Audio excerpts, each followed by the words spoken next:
Praise the Lord. എല്ലാവർക്കും കർത്താവ് യേശുക്രിസ്തുവിന്റെ നാമത്തിൽ പ്രഭാതവന്ദനം. ആത്മാവിന്റെ ശുശ്രൂഷയിലേക്ക് എല്ലാ പ്രിയപ്പെട്ടവരും ഇന്ന് പ്രഭാതത്തിലും സ്വാഗതം ചെയ്യുന്നു. ഇന്ന് ചിന്തയ്ക്കായിട്ട് സംഖ്യാപുസ്തകം 32:21 വാക്യം, യഹോവ തന്റെ മുൻപിൽ ശത്രുക്കളെ നീക്കിക്കളയുവോളം നിങ്ങളെല്ലാവരും അവൻ്റെ മുൻപാകെ യുദ്ധസന്നദ്ധരായി യോർദ്ദാനക്കരെ കടന്നു പോകും.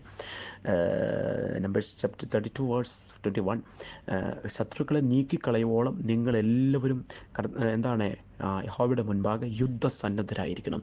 പ്രിയപ്പെട്ടവരെ, ശത്രുവിനെ നീക്കിക്കളയുവോളം യുദ്ധസന്നദ്ധരായിരിക്കുന്നവർക്കായി ഞാൻ ദൈവത്തിന് സ്തോത്രം ചെയ്യുന്നു. അതുകൊണ്ട് ഞാൻ ശത്രുക്കളെ നീക്കിക്കളയുവോളം നിങ്ങൾ എങ്ങനെയായിരിക്കണം? യുദ്ധസന്നദ്ധരായി. ചില വിഷയങ്ങൾക്ക് ദൈവം വിടുതൽ അയക്കുവാൻ, മറുപടി അയക്കുന്നവരെയും നമ്മൾ എന്ത് ചെയ്യണം? ജാഗ്രതയോടെ അതിനുവേണ്ടി കാത്തിരിക്കണം. പ്രാർത്ഥനയിൽ നമ്മൾ നിൽക്കണം.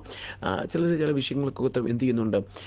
അതിൻ്റെ പ്രാരംഭ നിമിഷങ്ങളൊക്കെ വളരെ തീഷ്ണതയും ആവേശവും ഒക്കെ കാണിക്കും. ചിലപ്പോൾ ആഗ്രഹം പ്രകടിപ്പിക്കും, ചിലപ്പോൾ സമർപ്പണം കാണിക്കും. എന്നാൽ മുൻപോട്ട് ദിവസങ്ങൾ വരുന്തോറും, സമയങ്ങൾ കടന്നു ചെല്ലുന്തോറും അവിടെ അലസത കാണിക്കുന്നവരെ നമുക്ക് കാണാൻ. എന്നാൽ പ്രിയപ്പെട്ടവരെ, ശത്രുക്കളെ നീക്കുവോളം എങ്ങനെയായിരിക്കണമെന്നാണ് പറഞ്ഞിരിക്കുന്നത്?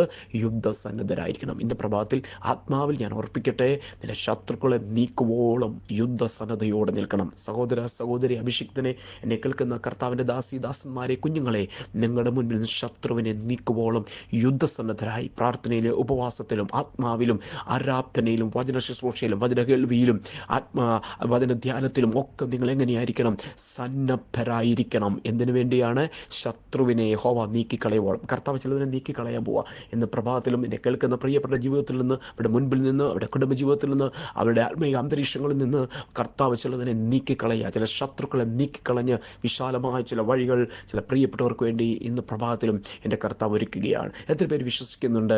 കർത്താവിൻ്റെ സന്നിധിയിൽ അത് ഒന്ന് ഏൽപ്പിച്ചു കൊടുത്ത് പറഞ്ഞാട്ടെ, കർത്താവ് ചിലതിനെ നീക്കിക്കളയുവോളം ഞാൻ യുദ്ധസന്നദ്ധയോടെ അത് നിൽക്കും. സന്നദ്ധരായി നിൽക്കും എന്ന് പറഞ്ഞാൽ തീക്ഷ്ണതയോടെ നിൽക്കും. ജാഗരൂകരായിട്ട് ഞാൻ നിൽക്കാൻ അതിനിടയായി തരും. ഞാനും എൻ്റെ കുടുംബവും യുദ്ധസന്നദ്ധയോടെ നിൽക്കും. അപ്പോൾ എന്തെനിക്ക് കാണാൻ സാധിക്കും?